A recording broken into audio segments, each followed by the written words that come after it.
Whoa, I nearly just got up and left because I have still one more video to record. No, I'm not going to be cleaning this yet.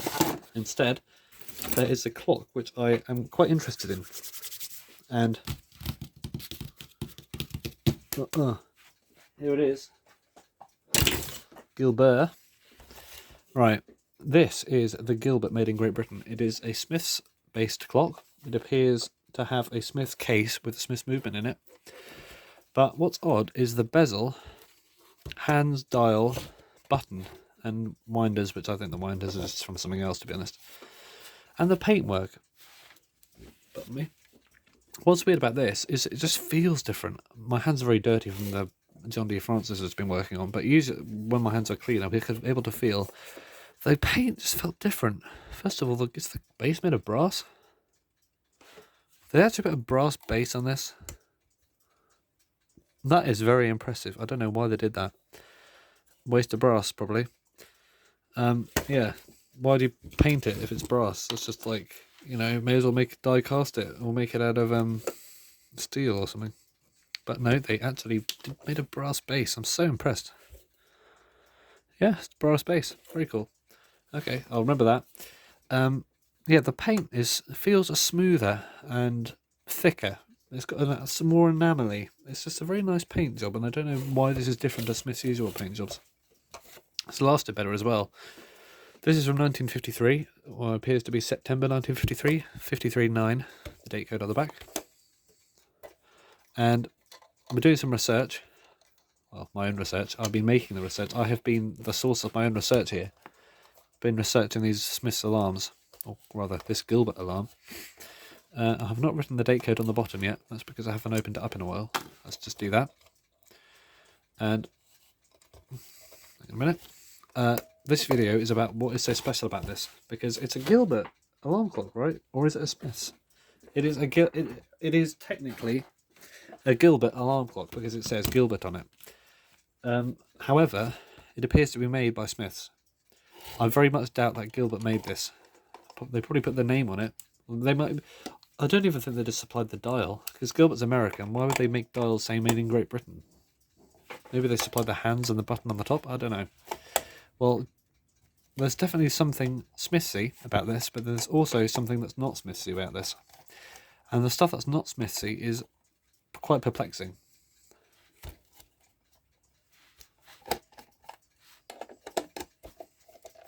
So, let's investigate. I have here... What happened to that bolt? Oh, hang on a minute. That nut, rather, fell on my lap. I have here a period Smith's alarm with a crack in the glass. Smith's New Dawn, I did a series on that. These sockets are great on there. I'm in love with sockets now. Right. Yeah, Smith's movement is a great movement. Nice and easy to work on. But yeah, there's no slot for your screwdriver. How are you going to take the bezel off? And that, my friends, is a mystery. Right, how about we just go from the top. Yeah, it's not held in with much force at all, to be honest. I'm surprised it just didn't fall out, but yeah, there we have it. I usually take the bezel off first, don't I? But for some reason I decided to unbolt it from the back. Probably because I worked on the John D. Francis, which you needed to unbolt from the back. So yeah, this bezel, look how thick it is. It just goes all the way back. It's like half an inch thick, and I've got no idea why that is. Right. Glass.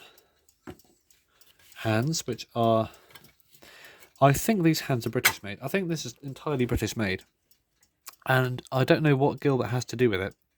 The dial is definitely a Gilbert design. American Gilberts had this design on their dials. But it's made in Great Britain. And I'm just going to see... Yes, look at the grain in the paper. That weird vertical grain. Look, I'll take this bezel thing off as well. Yeah, the Smiths ones always have the bezel on the outside around this time, but Gilbert sort of pioneered that thing in this country, it seems, having the bezel on the inside. No, that was Parnell, actually. They did it in 1946. Oh well. Yeah. Okay, well, I'm going to say this dial was definitely made by Smiths. The black is the same colour black. That's slightly off black. The paper has this vertical grain weirdness to it. And yeah, I think Gilbert drew it, but Smith stamped it out. So this goes good. Actually, no, I'll keep on undoing this so I can compare it properly. I believe that the movement inside this is an F type. Smith's movements, no, it's a C. Okay, I'll get a C. Hang on a minute.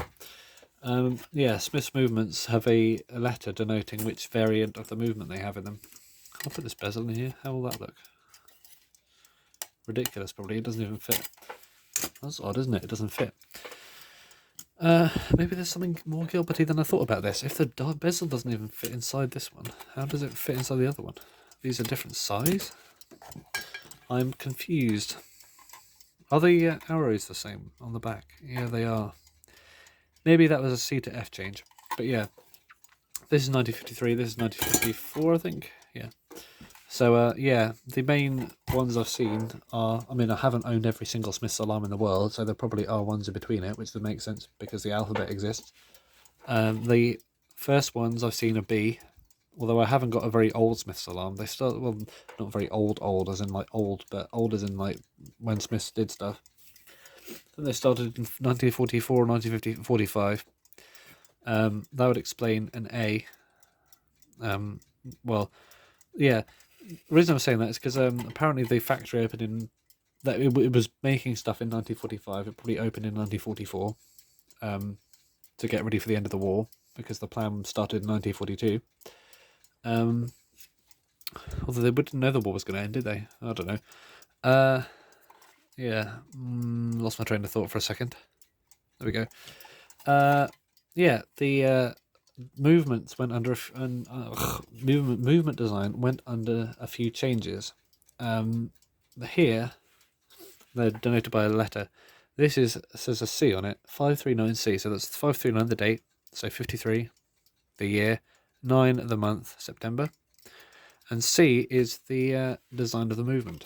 So if we compare it to our friend the F over here, the Fs are the C's and the Fs, I believe.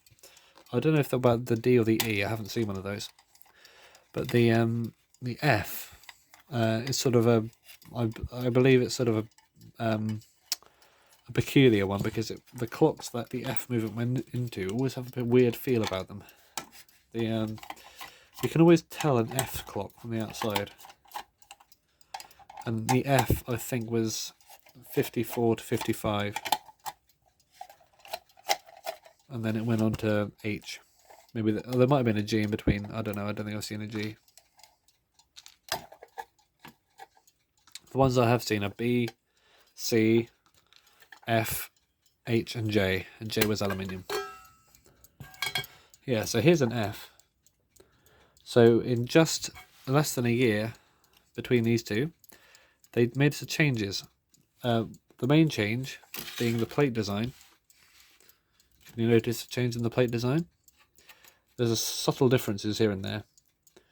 Most notably, the lack of this little silver bit here. That's the peg that stops the spring expanding too much. They changed that to just be a bit of the plate that's folded over. A drastic change, and I don't really like it, but Smith's movements, you've got to get used to that. Yeah, I'm going to do a whole series about what changed about these, to be honest. The bell mounting also changed to a different shape. But I'm going to pop this back in the case now, because I'm going to do a whole series about the changes of Smith's movements, and you're going to love it. So am I. So I'll pop this over here, just to get weird over there. Put it back together later. Alright, Gilbert time. Let's put this somewhere over there, actually. Alright, yeah, Gilbert. Where are you? There we go. Just notice, what are these metal bits? Points, like spot welded, whatever it is. They've been welded to the actual, to the dial pan. I don't know what those are for. So let's take these hands off.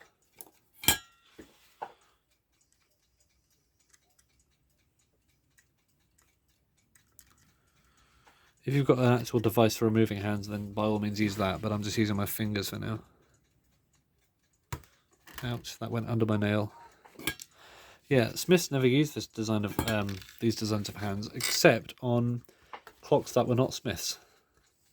because they made movements for seemingly other companies such as Mercury. There seem to have been quite a few 1940s and early 50s, I think just 1940s actually, mid to late 40s. There seem to be quite a lot of shenanigans going on with Smiths. I do not need to take this hand off actually, so what am I doing? Alright, so that's attached to the dial pen usually. Oh, it's been, someone's folded the tabs at the top of the dial. Oh, okay, maybe I'll just unfold those for a second. Oh, it just broke off. Okay, that's good. The joy of folded tabs, they always break off. So that's the front of the movement. The C has the spring there, like the later ones did, but it does has the old plate design. So it's got the new spring, the old plate design, because they've changed both. The first ones had a spring that was riveted down there, and it went up like that. And that was the B. But yeah, I'll do a whole thing on the evolution of the movement. The C has the old design. Well, how many times can I say that? I've said that far too many times. I'm intrigued about these. Hang on a minute. These are sort of angled. These are not straight. And they're spot welded to there. Smiths never did that. Smiths never had anything welded to there, so Gilbert must have had something to do with that. In 1953, something happened. Well, I won't be repairing this on camera for a while because I'll be away tomorrow and I'm very tired. So 3 months you're going to have to wait for that, I'm afraid. But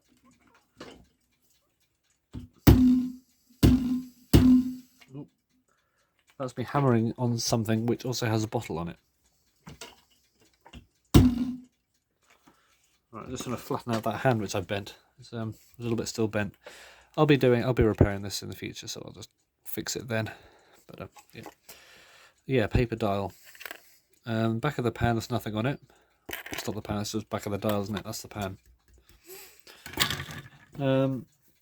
Yeah, I'm intrigued about what's Gilberty about this.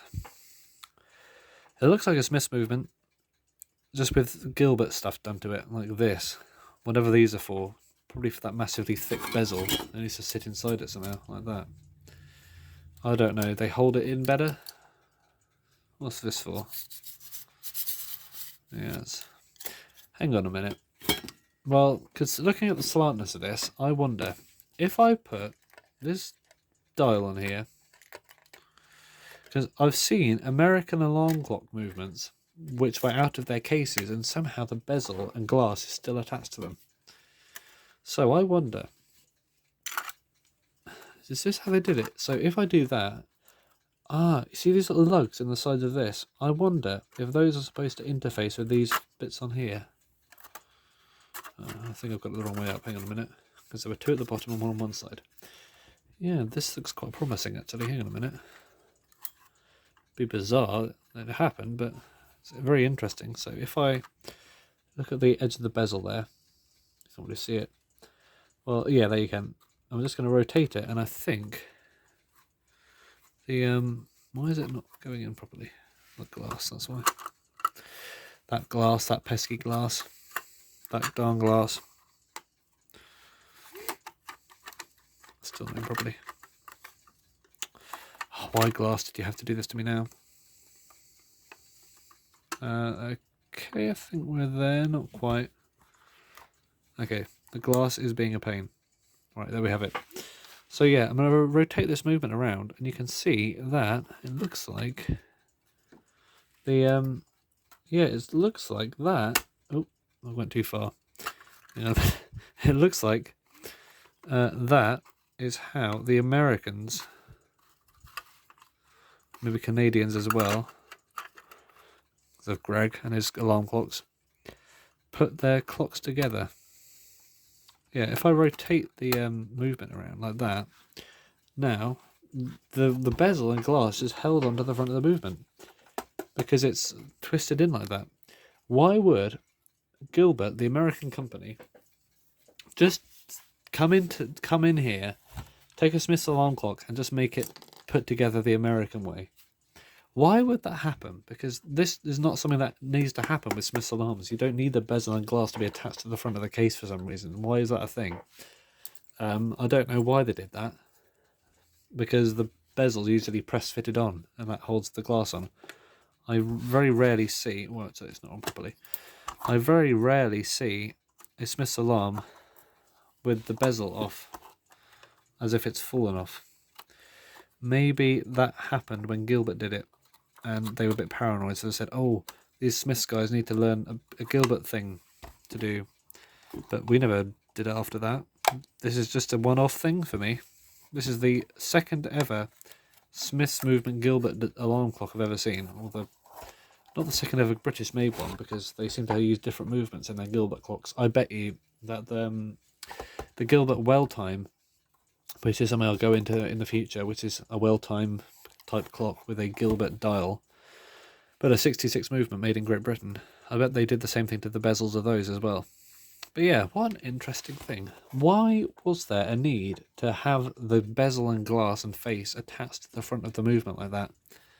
You're not going to be having it around like this, are you? You're not going to have that. You're going to have it in the case. So, yeah, a bit of a mystery, but at least I can now reassemble it the American way, which is... I've got the movement attached to the bezel. It's not coming off. Here's the case. Stick it in there. The right way up. And now, I think... maybe the bezels shouldn't. This bezel should not be really. That's why it's not going on. It's not even the right way up. That'd be funny to look at, though, wouldn't it? What's going on with this? Look, we have the American alarm clock right here. This is the typical American clock. Everyone, what's the time in America right now? Who knows? But I need to take this off and put it back on properly. But that'll be an off-camera thing. But yeah, what a weird thing to do. Literally. Because the bezel is... the movement's held in by the pressure of the bezel right now.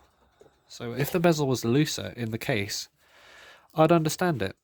Maybe that was an afterthought. Maybe they were just so, conscious about the bezel falling out that they decided to add this exclusively American design onto this bezel. It is beyond me. Maybe it was their way of selling American alarm clocks in this country without having to import them. I have still got no idea. So, I'm stuck with this now because I can't get it out. There we go. Thank you for watching this bizarre video.